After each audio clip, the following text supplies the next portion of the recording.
So you guys probably know by now that I don't always like to talk about, the difficult parts of living in China. There are struggles here and there, and a lot of us know it. And from time to time, I talk about it on my channel, but I don't want to always bring those negative vibes on the channel, like every time I'm talking about how mentally draining it is living in this country. Okay, a lot of you already know that China is not an immigrant friendly country. Okay, even though just in the years before COVID, it seemed like they were opening up more and they were just really welcoming with offering even scholarships, a whole lot of scholarships for students to come and study. It seemed like China was finally ready to, let the world in and, just have this exchange of different cultural backgrounds and just, to have a flow of cultural diversity and, just the beauty of diversity, right? Now, the truth is that since COVID, all those things have changed. Like, if you've been following my channel for a while now, you know what it's like living in China. You know about the constant lockdowns, the regular daily testing. Actually, you know about just how much mental strength and grit that it takes to actually survive living in this country right now. You know that it's difficult to get a job, like for foreigners. Even though you graduate with a very good degree, it's difficult to get a job. You know that the constant lockdowns and all the policies are causing high level depression for not just Chinese people but also foreigners. It's a lot. It's a whole lot. But just 3 days ago, specifically on the 5th of December 2022, the president of China, Xi Jinping, they released the broadcast, and he said, this day, 5th of December 2022, is the day that China finally defeated COVID.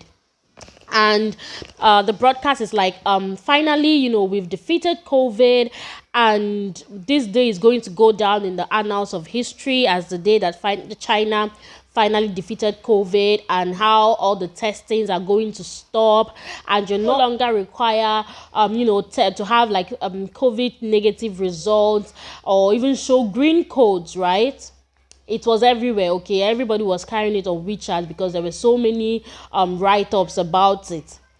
And we were rejoicing. We were like, yay. Do you even know what that means? Like, do you know how much better that would have made our lives? Like, we were literally in high spirits. And funny enough, we started seeing, effects take place. Like in our community where we live, they said, now we are closing up the testing centers in the community.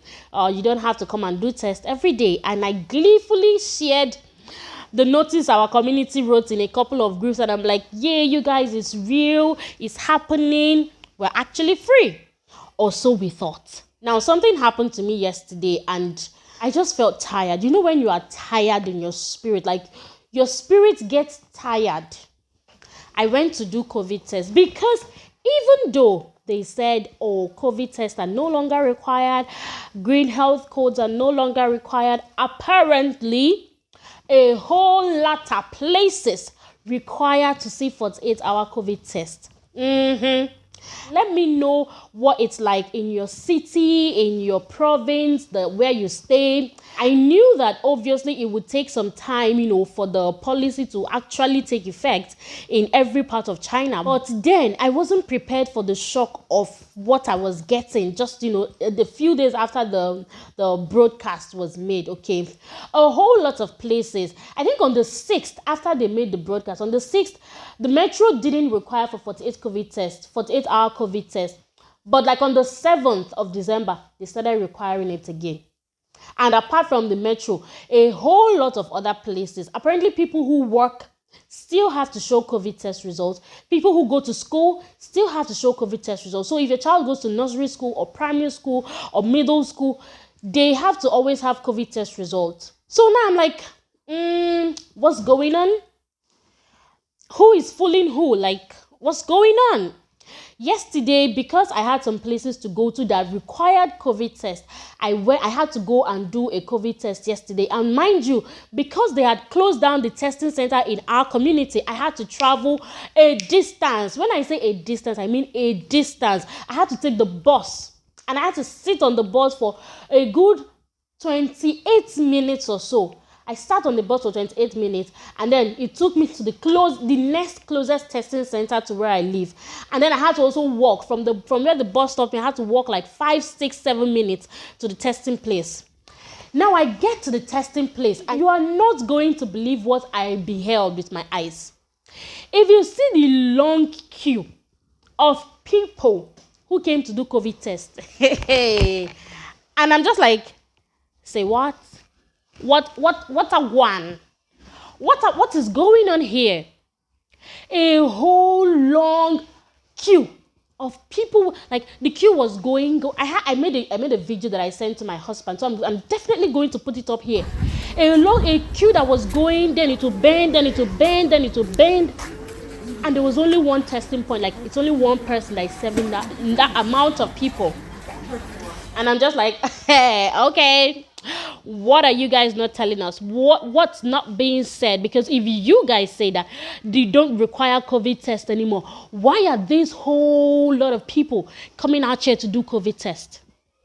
And you know the funny thing is that the Chinese woman that was directly in front of me on the queue, she was asking the same question I was asking, but she was asking it out loud. She was like, why do you guys have to do tests? I came to do tests because I brought my kids to do tests because their school requires testing. And she was asking like an old man that was also beside us, like, why do you guys have to do tests if you're going to just sit at home? And the old man was like, I don't even know what he was explaining because he was speaking native language. But the long and short story is that he needed to do tests as well. We stood on the line.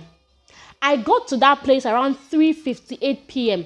And mind you, this testing place opens from 11 a.m. in the morning, 9 a.m. in the morning to 11 a.m. And then it closes up and then opens again at 3 p.m. in the evening to 5 p.m. It closes up again. So the time I was free to go and do the test yesterday, that was the time I went. And I got there around 3:58 p.m. because I was texting with my husband. So I was very sure of the time when I started queuing up. I started queuing up at 3:58 p.m.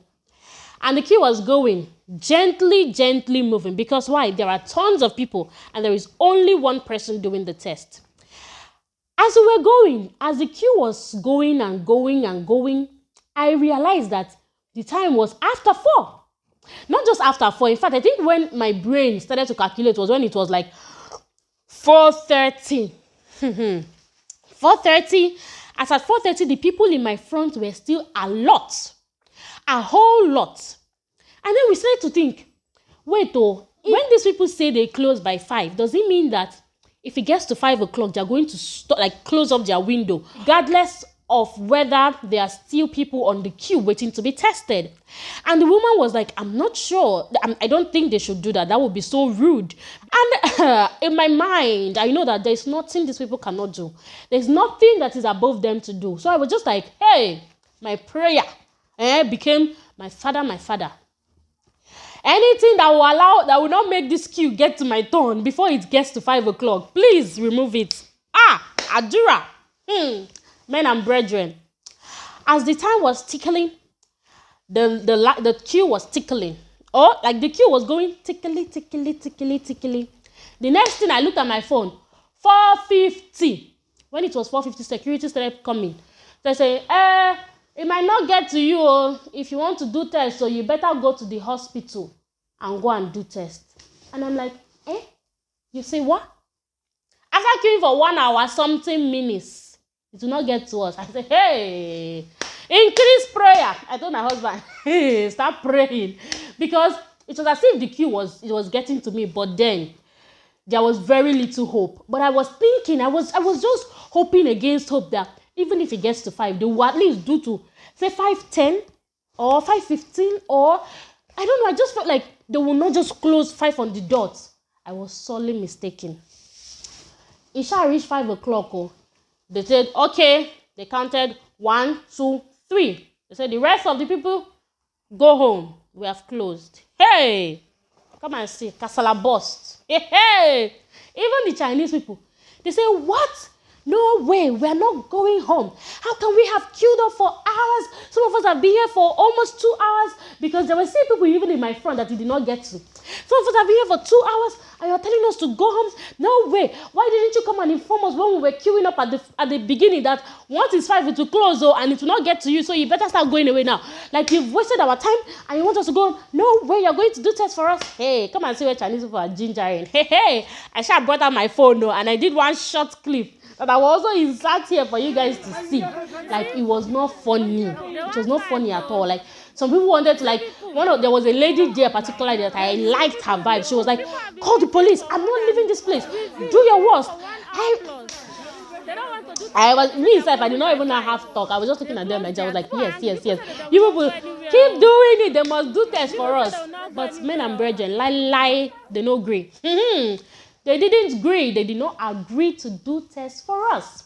They told us, go home, we have closed. And then the people were like, this is very wrong. This is wrong on all levels. What you people are doing is wrong. And then the testing people were like, you should not blame us. We are just carrying out our job. If you want to talk to somebody, talk to the government. I'm like, hey, how are we going to get to the government? It's not you people that we know. Are we not going to talk to you people? Then you people will talk to your government, because we're not going to fly to the government, are we? Do you get my point? So it was just chaos yesterday. It was just massive chaos. And at the point, I'm just like, you know what? Staying here, I will only waste my time, because at that time, it was already very late. I needed to go home and pick up my baby. And it was cold. Do you realize that we are in winter? So we had been waiting outside in the cold for 1 hour plus. And still we did not get tested. And without getting tested, people can't go to work. People can't go to school. People can't do their normal daily life. And trust me, people who don't go to work, they're going to have their salary reduced for not coming to work, for not having a COVID test, which they went to queue for, but were not tested. They told us to go to the hospital. Now imagine that amount of people go to the hospital. When are you going to get back home? Even at the hospital, you have to pay to do the COVID test. So make it make sense. Make it make sense. They said COVID is over. They said they've dissolved the zero COVID policy. They said seeing is believing. Okay? For now, we will hold on to what we are seeing. When we see what you guys are saying, then we will believe it. Like I said, I don't like making videos like this because I don't like getting myself worked up unnecessarily. Yesterday, I was angry. On the bus home, I was so messed up in my head that I entered the wrong bus. Can you guys even believe it? Like, I was supposed to be going, let's say I was supposed to be going this way home. I entered the bus that is going this way. So when the bus kept going and I wasn't recognizing I was like, excuse me, sir driver. This is where I'm going to. Is that where you are going to? He told me, oh, you entered the opposite bus. Like the one you'd have taken, you'd have just crossed the road. I entered the one on the other side. I said, oh, it's over. It's over. I was just like, okay. But the fortunate thing is that he was actually going to turn and still go my way. But it's like I went a whole long, unnecessary journey. And just because I wasn't in the right frame of mind, I couldn't even wrap my head around what had just happened. Like, how can somebody queue up for over an hour in the cold, and then you say you're not going to test the person? Like, that's just the gist I have for you people today. I know I was saying it with some comic relief at some point, but the truth is that there's nothing funny about this experience, okay? Nothing, absolutely nothing funny about it, but that's just where we found ourselves. That's the life we're living. So, that's it though. I'm sorry today's video is long, but I couldn't find a way to cut it short. But yeah, that's just it. We're going to keep hoping and praying that things get better. And yeah, let me know how the situation is at your area. Did you guys hear about the policy? Are they changing anything? Are things still the way they are? Are things getting worse? Because it seems like in our area, things are worse. Why are they worse? They are worse because at least before you have different options of where to do tests. Before you could do tests in your community and just get your result and show for where you need to go to. But now it's like you have to travel miles. And traveling miles is not even a guarantee that you will get tested, because they test very short amount of time. All in all, we will survive. God is on the throne. God is in control. That is what I know. Anything that is happening, I believe that God is in control and all will be well. But before I go, let me take this time out to give a massive shout out to the winner of our last secret phrase challenge. And today, the winner goes to dun dun dun dun Linda Nenye. She is a beautiful Igbo lady who is based in India with her family. One thing that got me interested about her channel was I'm just like, India, just the way people are also curious about how do people live family life in a place like China. I was curious, like, how do people live family life in a place like India? But she's also a nurse and she makes videos about, her life as a foreigner, as a Nigerian living in India with her family. She also makes videos about health talks, as a nurse. And there are just so many varieties of exciting content on her channel that you are going to love. She has a very lovely, bubbly personality. Like if you're watching her, you will like watching her. Okay? So you guys, I'm going to leave her name on the screen, Linda Nenye. You guys, her channel is an exciting place to be. So please go make sure you check her out, subscribe to her and support her genuinely. Please, please, please let her know you are from the EJ farm. You guys know how we do it on here. We support each other, okay? Let me also quickly give you guys the secret phrase for today. And the secret phrase is not going to be any other thing other than God is in control. So regardless what is happening in China and in the world, just know that God is in control, okay? Remember to give this video a thumbs up so that the algorithm pushes it, you guys. Let our Vlogmas videos not be lagging behind, please, okay? Give it a thumbs up. Also comment and share if you can. And yeah, I'll see you guys in the next one. Bye, guys.